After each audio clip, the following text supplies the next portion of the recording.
English writing practice. Describe a book you have read. Reading books is a wonderful way to learn about the world, improve your imagination, and enhance your language skills. When you describe a book you have read, you can share your thoughts, opinions, and insights while practicing your writing. In this article, we will look at how to describe a book you have read and learn how to organize your ideas in clear and simple English. Let's begin. 1. Choosing the book to describe. Before writing, think about a book that made a strong impression on you. It could be a novel, a biography, a science fiction story, or even a self-help book. Make sure you remember the main points, characters, and your feelings about it. For this article, we will use the novel To Kill a Mockingbird by Harper Lee as an example. It is a famous book that explores important themes like justice, equality, and morality. 2. Structure of your description. When describing a book, organize your writing into 3 main parts: introduction, provide the title, author, and a brief summary of the book. Main body, discuss the characters, plot, themes, and your opinions. Conclusion, summarize your thoughts and recommend the book. Let's apply this structure to Kill a Mockingbird. Example, a description of To Kill a Mockingbird. Introduction. One of the most memorable books I have ever read is To Kill a Mockingbird by Harper Lee. It is a classic novel published in 1960 and is set in a small town in Alabama, USA, during the 1930s. The story is narrated by a young girl named Scout Finch, who lives with her brother Jem and their father, Atticus Finch. The book deals with serious issues such as racism, justice, and growing up, while also showing the innocence and curiosity of childhood. Main body. The characters. The characters in To Kill a Mockingbird are well developed and unforgettable. Atticus Finch, Scout's father, is a lawyer and the moral backbone of the story. He believes in fairness and defends a black man, Tom Robinson, who is falsely accused of a crime. Scout, the narrator, is curious and brave, and her observations about the world around her are both humorous and insightful. Jem, her older brother, is protective and matures throughout the story. Other important characters include Calpurnia, their housekeeper, and Boo Radley, a mysterious neighbor who plays a key role in the story's climax. The plot. The plot of the book is both emotional and thought-provoking. It revolves around the trial of Tom Robinson and how it affects the lives of the Finch family. While the trial is the central event, the story also includes Scout's experiences growing up, her friendships, and her attempts to understand the prejudice and injustice she sees around her. One of the most moving parts of the book is when Boo Radley, who is initially seen as a frightening figure, turns out to be kind and protective. The themes. To Kill a Mockingbird explores several important themes. The most significant is racial injustice.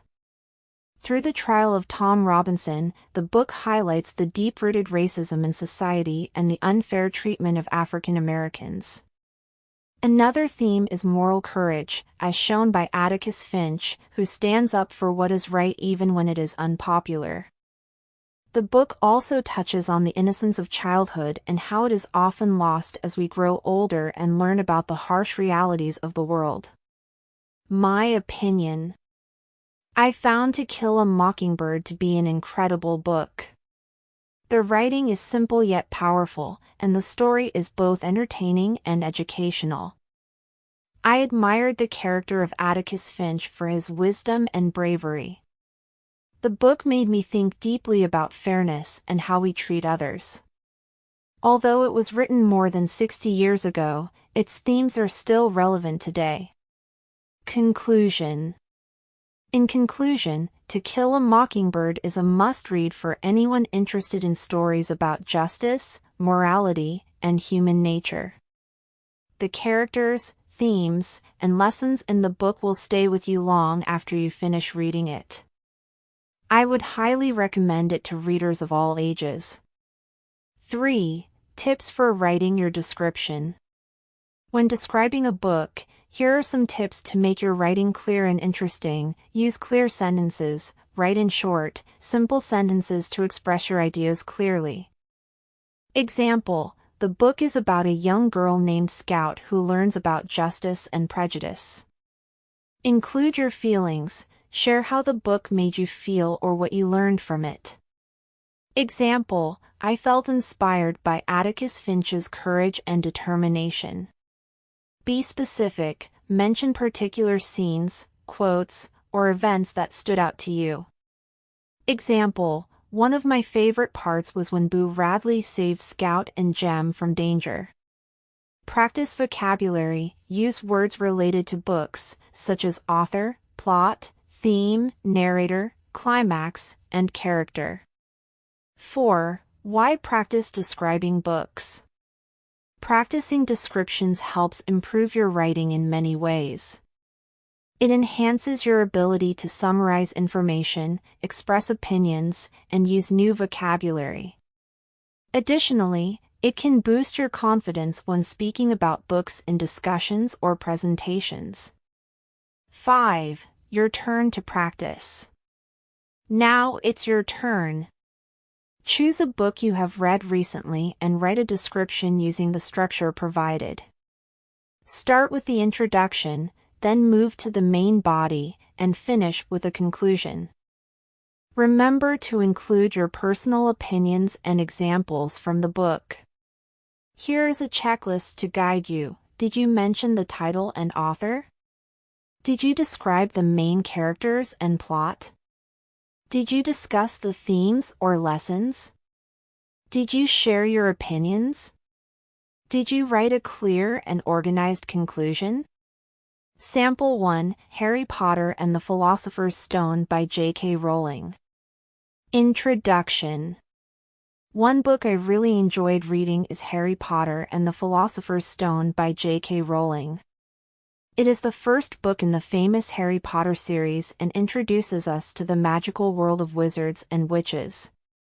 The story follows Harry Potter, an 11-year-old boy who discovers that he is a wizard and begins his journey at Hogwarts School of Witchcraft and Wizardry. Main body. The characters. The main character, Harry Potter, is brave and kind, despite growing up in a difficult environment with his cruel relatives. His friends Hermione Granger and Ron Weasley are loyal and play important roles in helping Harry face challenges.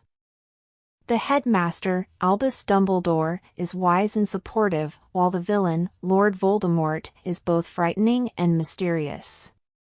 The plot.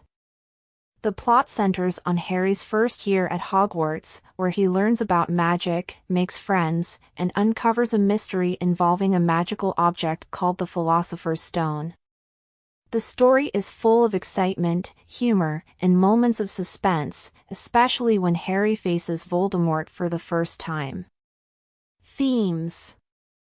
The book explores themes like friendship, courage, and the power of love. It teaches readers the importance of standing up for what is right and believing in yourself. My opinion. I loved this book because it transported me to a magical world. The characters felt real, and the story kept me hooked from beginning to end. It is a perfect book for readers of all ages. Conclusion. In conclusion, Harry Potter and the Philosopher's Stone is a fantastic book that combines magic, adventure, and life lessons. I highly recommend it to anyone who enjoys imaginative stories. Sample 2: The Alchemist by Paulo Coelho. Introduction. One inspiring book I have read is The Alchemist by Paulo Coelho. It is a novel about a young shepherd named Santiago who embarks on a journey to find a hidden treasure. The book is filled with wisdom and teaches readers to follow their dreams. Main body. The characters. Santiago, the protagonist, is curious and determined. Along his journey, he meets several interesting characters, such as the King of Salem, who gives him guidance, and an alchemist, who helps him understand the meaning of life. The plot. The story follows Santiago as he travels from Spain to Egypt, facing challenges and learning valuable lessons along the way. The most memorable part is when Santiago realizes that the true treasure lies within himself. Themes. The book explores themes like pursuing your dreams, listening to your heart, and trusting the journey of life. It encourages readers to take risks and believe in their potential. My opinion. I found The Alchemist to be a deeply meaningful book. It motivated me to think about my own goals and how to achieve them. The writing is simple yet profound, making it accessible to readers around the world. Conclusion. In conclusion, The Alchemist is a beautiful and thought-provoking book. I would recommend it to anyone looking for inspiration and a sense of purpose. Sample 3, The Diary of a Young Girl by Anne Frank. Introduction. A book that left a lasting impression on me is The Diary of a Young Girl by Anne Frank. It is a real diary written by Anne, a Jewish girl who went into hiding with her family during World War II. The book gives a first-hand account of her experiences and thoughts while living in secret. Main body. The characters. Anne Frank is the main character and narrator. Her writing is honest, intelligent, and full of hope, even in difficult times. Other characters include her family members and the people who helped them while they were in hiding. The plot. The diary describes Anne's life in hiding, including her relationships with her family, her dreams, and her fears. It is both a personal story and a historical document that shows the impact of war on ordinary people. Themes. The book explores themes like resilience, hope, and the importance of humanity during dark times. It also serves as a reminder of the consequences of hatred and discrimination. My opinion. Reading Anne's diary was an emotional experience. I admired her courage and optimism. The book made me appreciate the value of freedom and the strength of the human spirit. Conclusion. In conclusion, The Diary of a Young Girl is a powerful and unforgettable book. I recommend it to anyone who wants to understand history through a personal and moving story. Final thoughts. Describing a book you have read is a great way to practice English writing at the B1-B2 level. It helps you think critically about what you read and improves your ability to express ideas in a structured way. Whether you write about a novel, a biography, or any other type of book, remember to enjoy the process and keep practicing. Happy writing!